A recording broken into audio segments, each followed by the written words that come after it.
देश में प्राकृतिक खेती को बढ़ावा देने के लिए केंद्र की तरफ से योजना तैयार कर ली गई है। हरियाणा प्राकृतिक खेती को प्रोत्साहित करने के लिए इसकी अगुवाई करने की तैयारी में है। हिसार जिले में प्राकृतिक खेती को लेकर 13 क्लस्टर तैयार किए जाने हैं, जिसमें 10 क्लस्टर तैयार किया जा चुका है। इसी खबर पर ज्यादा जानकारी के लिए हिसार के कृषि विकास अधिकारी और प्राकृतिक खेती के तकनीकी सलाहकार डॉक्टर राजीव भाटिया से खास बातचीत की है total news associate editor doctor Mahesh Kumar ने।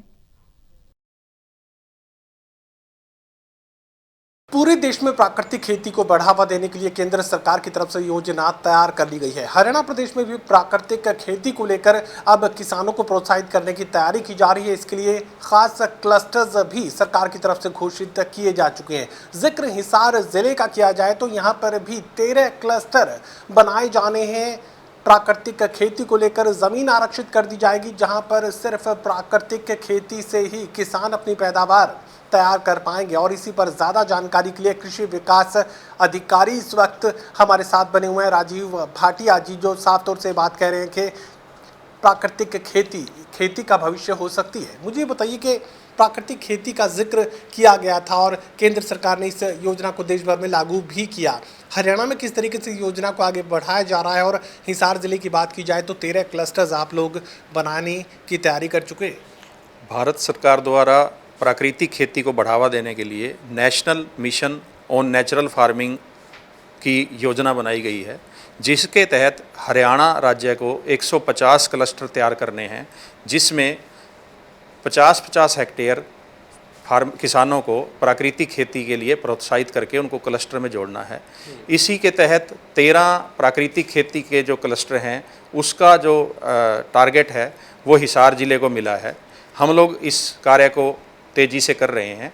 इसके तहत 10 क्लस्टर तैयार कर लिए गए हैं, जिसके अंदर हर क्लस्टर में ट्रेनिंग देने के लिए 2 ऐसे किसान जो पहले से प्राकृतिक खेती करते हों उन्हें किसान सखी या कृषि सखी के नाम से बुलाया जा रहा है, और उनको वैसे कम्युनिटी रिसोर्स पर्सन भी हम कह सकते हैं। ऐसे 26 CRP हम लोगों ने यहाँ चिन्हित कर लिए हैं, और उनकी जो ट्रेनिंग है वो हमारे जो एकमात्र ट्रेनिंग इंस्टीट्यूट है कृषि विभाग का जींद में हमेटी के नाम से, उसके अंदर उनकी जो ट्रेनिंग है, प्रशिक्षण उनको 5 दिवसीय दिलवा दिया गया है। हिसार जिले का जिक्र करें तो कुल कितने हेक्टेयर में प्राकृतिक खेती के लिए ज़मीन को आरक्षित किया जाना है और किस तरह की चुनौतियां इस वक्त सामने आ रही हैं?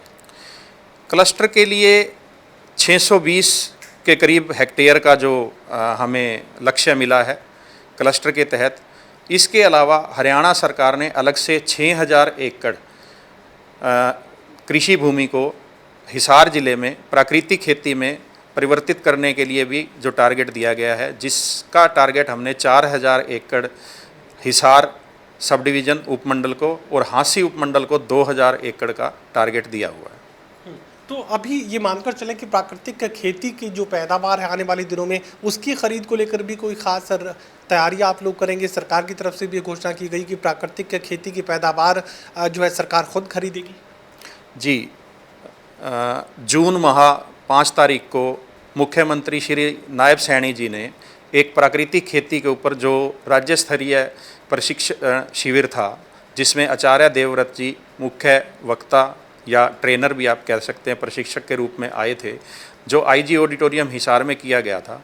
वहाँ से एक मुख्यमंत्री महोदय द्वारा एक अनाउंसमेंट की गई है, जिसमें प्राकृतिक खेती के उत्पादों को अच्छे भाव मिल सकें, उसके लिए हिसार में एक मंडी जो कि बागवानी के जो उत्पाद हैं और सब्जी के लिए, वो मंडी बनाने के लिए भी यहाँ पे एक अनाउंसमेंट की गई थी, और अनाज के लिए मंडी गुड़गांव के अंदर बनाने के लिए योजना है।